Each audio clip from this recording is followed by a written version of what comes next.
더불어민주당 국민소통위원회 3월 17일 월요일 민주파출소 주말 현황 및 대응 브리핑하겠습니다. 3월 14일에서 16일 사이 1913명이 방문하였고 566건이 제보됐습니다. 매체별로는 네이버가 23.15% 위주로 제일 높은 수치고요. 유튜브가 20.67, SNS가 10.96, 커뮤니티가 6.71, 틱톡이 5.83 순서로 제보되었습니다.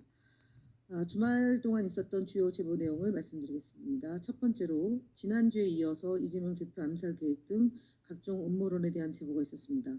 소기천 교수가 개인 SNS에 게시한 이재명 대표 암살 계획 성공을 빈다라는 글을 재언급하며 네이버 등 다양한 매체에서 소기천 교수가 틀린 말 했냐 등의 제목으로 암살 계획에 동조한 게시물이 다수 올라오고 있습니다. 또한 민주당이 노무현, 박원순을 정치적 이유로 암살했고 이재명은 암살당할까 두려워서 숨었다. 민주당이 대선 비용 450억 원을 토해내지 않으려면 담가야 한다 등 근거 없는 음모론이 계속 확산되고 있습니다. 이러한 내용은 단순한 음모론을 넘어서 암살 계획에 당위성을 부여하는 극우 세력의 전형적인 방식을 보이고 있으며 이에 대한 철저한 대응을 강구하고 있다는 점 말씀드립니다. 두 번째, 탄핵 찬성 집회와 중국인을 연관시킨 허위사실 유포 관련입니다. 탄핵 찬성 집회에 중국인이 동원되었다는 허위사실이 퍼지고 있습니다. 중국 관광객이 집회 근처에서 음식을 먹는 사진, 중국인이 집회 모습을 SNS에 올린 것을 근거로 탄핵 찬성 집회에 중국인 알바가 동원되어 인파가 많이 모였다는 주장이 제기되고 있습니다. 또한 헌법재판소 앞에서 머리가 낀 경찰관 사진과 경찰 친구와의 대화를 근거로 서울 쪽은 중국 경찰한테 먹혔다는 허위 사실이 생성 유포되고 있습니다. 이는 집회와 특정 국가를 연관지어 여론을 악화하고 악의적으로 조작하는 시도로 보이며 이에 대한 적극적인 대응을 할 예정입니다.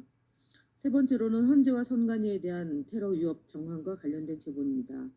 주말 밤에 헌법재판소 근처 도로에서 탄핵 찬반 의견을 묻고 본인들과 의견이 다르면 대기 중이던 일행에게 이를 알린 후 고휘도 랜턴을 이용해 운전자의 주행을 방해하는 이른바 광선 테러가 발생한 상황이 제보되었습니다. 이러한 행위는 차량 사고를 유발할 수 있으며 운전자뿐만 아니라 길을 지나던 보행자들에게도 큰 위험에 처할 수 있다는 중대한 범죄입니다. 과거 온라인 커뮤니티에서도 헌법재판소를 경호하는 경찰관을 대상으로 광선 테러를 하자는 게시글이 올라온 적이 있는 만큼 이와 같은 범죄 행위가 더욱 심각해지기 전에 철저한 제재가 필요합니다. 또한 3월 14일 네이버 카페에는 저와 같이 선관위 고위층 가족 모두를 감히가제식으로 처단할 뿐 제가 먼저 그 더러운 피를 물려받은 애들과 같이 사형당하겠다. 서초동에 산다. 최고의 법조인들이 내 뒤에 있으니 걱정하지 말라 등의 게시물이 올라와 있습니다. 이런 게시물에 대해서 조속한 대응을 조치해 줄 것을 당부드립니다. 주요 대응 현황 드리겠습니다. 국민의힘 거짓말 시리즈 58번째입니다. 권영세 국민의힘 비상대책위원장은 3월 17일 미국이 대한민국을 민간 국가로 지정한 것과 관련해서 반미 친중 이재명 국정장악 탓 이런 인물이 유력 대선 후보라고 하니 민간 국가로 지정된 것이라고 주장하였습니다. 외교안보 등 국정 전반을 책임지는 정부 여당이 외교와 관련해 제한적 역할을 담당하고 있는 야당과 야당 정치인에게 외교 참사의 원인까지 떠넘기고 있습니다. 이는 무책임을 넘어서 국정 포기 상태입니다. 지난 3년간 윤석열 정부는 외교를 전혀 하지 않았다는 것인지 그저 당황스러울 따름입니다. 권영세 비대위원장의 발언은 색깔론까지 더한 최악의 거짓말입니다. 미국의 대한민국 민간 국가 지정의 원인은 첫 번째, 윤석열 국민의힘의 무책임한 대국민 핵무장, 포퓰리즘 선동이며 둘째는 12.3 내란 계엄으로 인해 한미 간 신뢰관계 붕괴로 보는 것이 합리적인 분석입니다. 더불어민주당은 결의안 처리 등 국회 차원의 모든 역량을 집중해 미국의 민간 국가 지정 철회에 최선을 다할 것입니다. 정부 여당이 저지른 최악의 외교 참사를 극복하는 데 전력을 다할 것입니다. 59번째입니다. 국민의힘 이철규 의원이 3월 10일 일요신문과의 인터뷰에서 경찰이 4, 5개월 동안 아들 미행을 해서 뭘 엮어보려다 안 되니까 수수미수로 잡아갔다. 날 망신 주려는 것이라고 주장하였습니다. 눈 가리고 아웅 수준에 납득하기 어려운 주장이며 궁색한 변명입니다. 게다가 아들 사건의 배우로 자당의 전 대표였던 한동훈 씨 팬덤을 거론하는 추한 모습까지 보이고 있습니다. 이철규 의원의 아들은 이미 과거에도 대마 흡입 혐의로 적발된 적이 있으며 이번 사건의 경우 경찰이 신원을 특정한 이후 53일 만에 체포해 늑장 검거 의혹까지 제기되고 있습니다.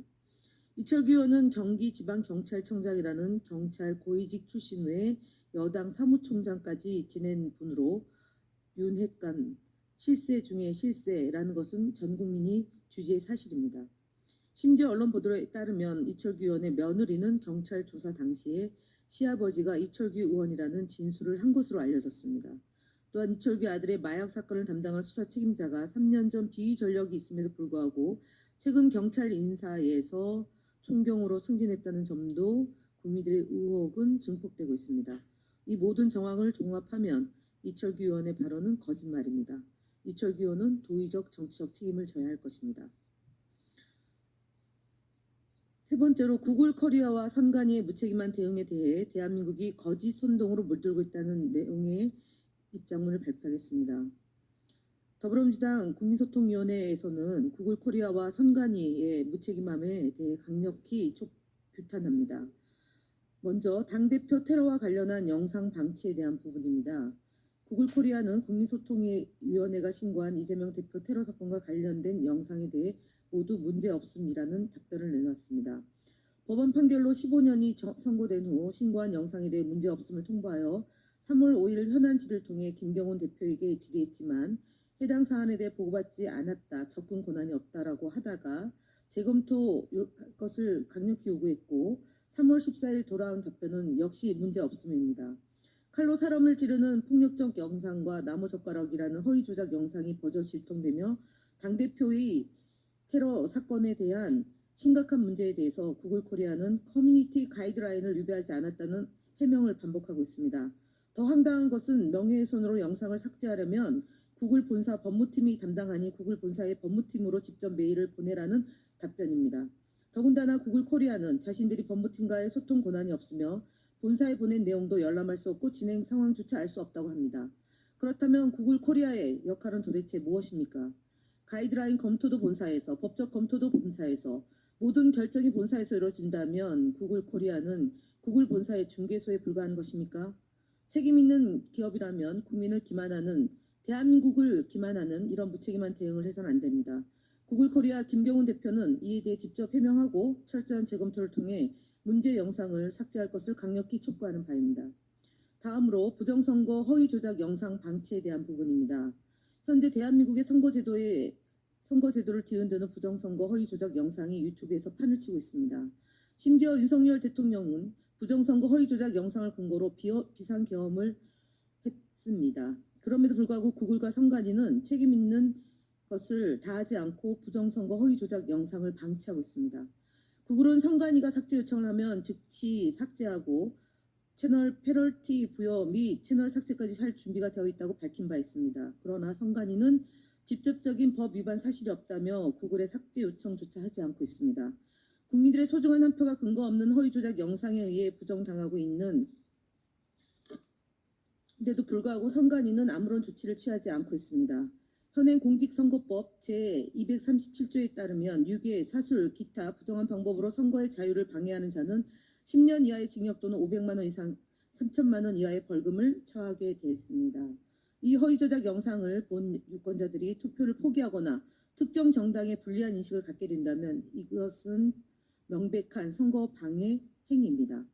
올해 초에 진행된 YTN 설문조사에 따르면 부정선거 주장에 동의하는 국민이 37%라고 합니다. 최근 올라온 부정선거 허위 조작 영상과 댓글들입니다. 바로 어제 올라온 영상이고 그 영상을 본 국민들은 부정선거 허위 조작을 믿거나 의심할 것입니다. 허위 조작 영상으로 발생한 선거 자유 방해 행위입니다.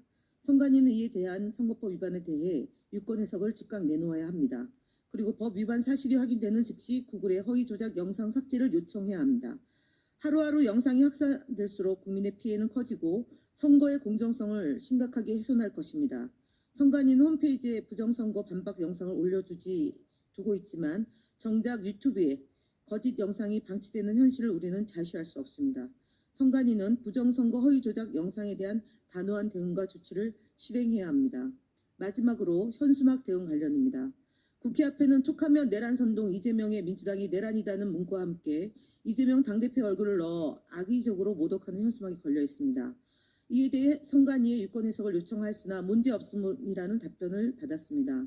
황당한 것은 현수막이 철거되어야 할 법적 근거가 충분한 사의 재보궐선거 기간임에도 불구하고 선관위는 아무 조치를 취하지 않고 있습니다. 선관위는 사실상 허위 조작 현수막을 방치하는 방침이라는 것입니다. 6일째 묵묵부답으로 일관하는 선관위는 국민을 우롱하고 선거의 공정성을 스스로 훼손하는 행위를 중단하길 바랍니다. 국민의힘이 악의적인 선동과 명예훼손을 일삼고 있음에도 선관위가 이를 묵인한다면 그 피해는 온전히 국민에게 돌아갈 것입니다. 더불어민주당은 이러한 악의적인 정치 선동을 결코 자시하지 않을 것이며 반드시 허위 조작 선동의 법적 책임을 물을 것임을 밝힙니다. 이상 마치겠습니다. 감사합니다.